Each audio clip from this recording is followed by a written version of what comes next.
तो हमारा next topic है लेबोरेटरी डायग्नोसिस ऑफ कैंसर।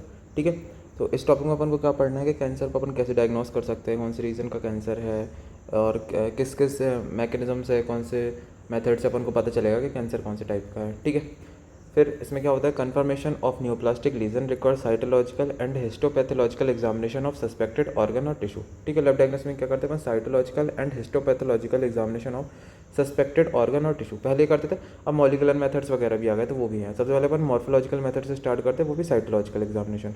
तो साइटोलॉजिकल एग्जामिनेशन में सबसे पहले आता है fine needle aspiration cytology, FNAC। इसमें क्या होता है, involves aspiration of cell and attendant fluid with a small bore needle. तो अपन एक नीडल से जिस भी टिश्यू में अपन को सस्पेक्टेड है कि भाई यहाँ पर हो सकता है कैंसर, तो वहाँ पर अपन उसके सेल्स और फ्लूइड को निकाल लेंगे। तो इस तरह से स्मीयर प्रिपेयर करेंगे, स्मीयर प्रिपेयर्ड एंड स्टेंड, फिर उसका माइक्रोस्कोप एग्जामिनेशन करके अपन पता कर लेंगे। फिर नेक्स्ट आता है एक्सफोलिएटिव साइटोलॉजी। फिर कैंसर में क्या होता है, due to loss of cohesiveness neoplastic cell are continue lysed from tumour into the surrounding space. तो मतलब जो कैंसर सेल होते हैं उसमें कोहेसिवनेस चली जाती है, तो जो न्यूप्लास्टिक सेल्स होते हैं वो मतलब लाइस होते रहते हैं, अपनी जगह से टूटते रहते हैं और वो सराउंडिंग स्पेस में जाते रहते हैं। तो अपन उसको पता करने के लिए अलग अलग मेथड है, जैसे pap smear for carcinoma of cervix, sputum and bronchial washing for bronchogenic carcinoma. ठीक है, pleural pericardium and peritoneal fluid for local cancers, urine for urothelial cancer malignancy. ठीक है, cerebrospinal fluid for CNS tumour, gastric secretion for gastric carcinoma. ठीक है, तो अपन वो fluid check करेंगे कि उस पर फिर अपन सेल्स वगैरह देखेंगे कि क्या है उसका कॉन्स्टिट्यूएंट, तो उससे अपन पता कर सकते हैं कौन सा कैंसर है। फिर नेक्स्ट मेथड आता है हिस्टोपैथोलॉजी। तो इसमें क्या होता है, histopathological diagnosis entail microscopy supported by clinical and investigate data. तो अपन इसमें माइक्रोस्कोपी करेंगे और इसमें क्लिनिकल और इन्वेस्टिगेशन डाटा भी इंटीग्रेट करेंगे। ठीक है, तो इसमें आता है frozen section. Tissue is hardened rapidly by freezing and section are wet by special instrument called freezing microtome. ठीक है, फ्रीजिंग माइक्रोटोम से अपन उसको इसमें सेक्शन में कट करते हैं, है ना। फिर क्या बोलते हैं, यूज इन, इसका यूज़ कहाँ होता है, demonstration of fat, evolution of margin of an excised cancer, है ना, वो करने के लिए।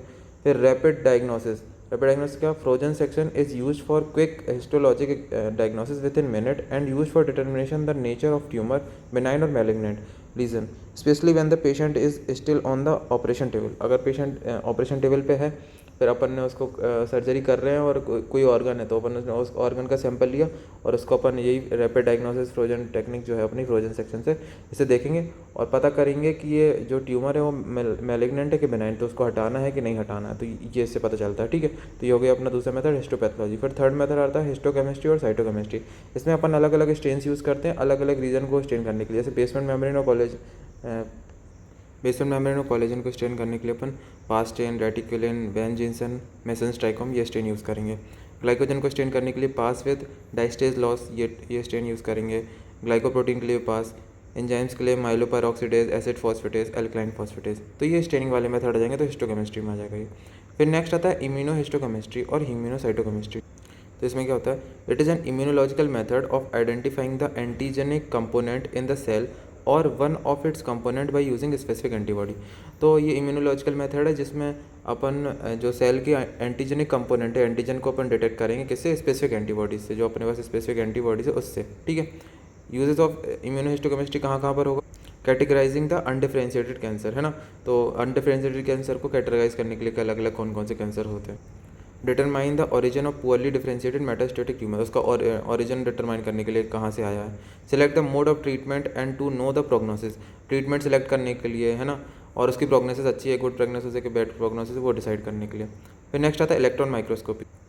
इलेक्ट्रॉन माइक्रोस्कोपी में it is use for confirming और सब्सटेंशिएटिंग ट्यूमर डायग्नोसिस बेस्ड ऑन, मतलब इसमें कन्फर्मेशन करेंगे ट्यूमर का कि है कि नहीं है। क्या क्या देखेंगे, जैसे presence and type of cell junction कौन से हैं, presence of microvilli, shape of nucleus, features of nuclear membrane and nucleoli, cytoplasm organelle, presence of dense bodies in the cytoplasm. ये सब देख के अपन डिसाइड करेंगे, कंफर्म करेंगे कि कैंसर है कि नहीं है और कौन सा कैंसर है। ठीक है, फिर ट्यूमर मार्कर में these are substances found in blood, urine, body fluids, tissue, the level of which might be elevated in association with a cancer. मतलब ये जो सब्सटेंस है नॉर्मली ब्लड में प्रेजेंट रहते हैं, यूरिन में, इन सब जगह प्रेजेंट रहते हैं, पर कुछ कैंसर वगैरह हो जाता है तो इनका लेवल बढ़ जाता है, तो उसको बोलते हैं ट्यूमर मार्कर, है ना, ट्यूमर को मार्क कर रहे हैं। Tumour marker may be used to help diagnose cancer, predict a patient response to cancer, मतलब एक तो डायग्नोस करने काम आ रहे हैं, और उसका पेशेंट का रिस्पॉन्स क्या है थेरेपी में वो भी करने के लिए, जैसे कैंसर जैसे ठीक होते जाएगा तो ट्यूमर मार्कर कम होते जाएंगे। Check a patient respond to treatment और डिटरमाइन द कैंसर रिकरेंस, ठीक है। तो अगर वापस से लेवल बढ़ रहा है तो कैंसर का रिकरेंस, तो ये इन सब कामों में काम आता है, ठीक है। फिर इसमें कौन कौन से, एक तो PSA प्रोस्टेट स्पेसिफिक एंटीजन जो कि प्रोस्टेटिक कार्सिनोमा में बढ़ता है, ठीक है। कार्सिनो embryonic antigen CEA colonic carcinoma में बढ़ता है। थायरोग्लोबुलिन बढ़ता है थायराइड कार्सिनोमा में। CA-125 बढ़ता है ओवेरियन कैंसर्स में। और nuclear receptor for oestrogen and progesterone बढ़ता है कार्सिनोमा ऑफ ब्रेस्ट में, ठीक है। तो ये रिसेप्टर के नंबर बढ़ जाते हैं। तो ये सब थे ट्यूमर मार्कर। फिर नेक्स्ट अपनी जो मेथड है वो मॉलिक्यूलर डायग्नोसिस, उसके अंदर चलते हैं। तो डायग्नोसिस ऑफ कैंसर अपन किस किस से कर सकते हैं मॉलिक्यूलर मेथड के अंदर, तो अपन यूज़ करेंगे monoclonal malignant versus polyclonal benign.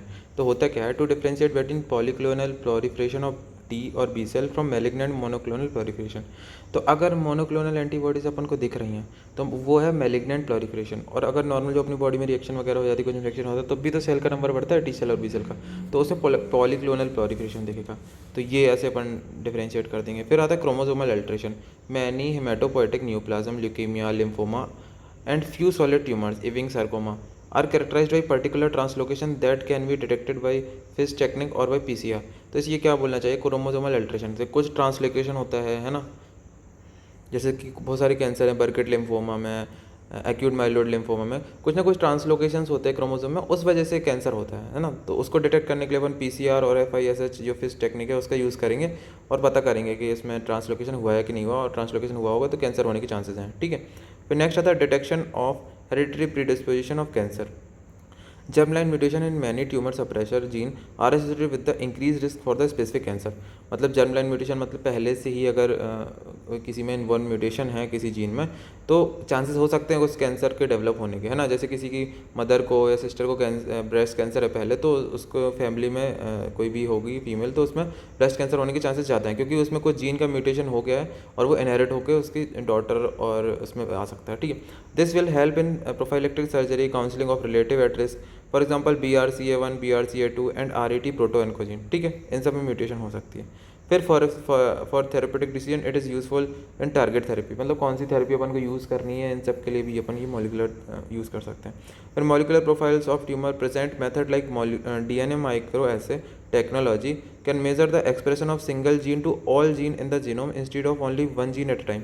तो अपन ऐसे ज़्यादातर जो टेक्निक्स अपने पास, उससे अपन क्या कर सकते हैं, सिर्फ एक जीन का ही एक्सप्रेशन एक साथ देख सकते हैं। और इस वाली DNA माइक्रो एसे से अपन सारे जीन जो जीनों में जितने भी जीन हैं उसकी अपन एक्सप्रेशन देख सकते हैं कि क्या एक्सप्रेस कर रहे हैं। तो अगर अपन चेक कर लेंगे एक्सप्रेशन क्या है, तो अगर नॉर्मल होगा तो सही है, म्यूटेशन हुआ हो तो एक्सप्रेशन थोड़ी ख़राब आएगी, है ना।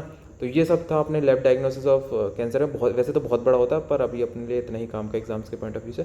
Thank you.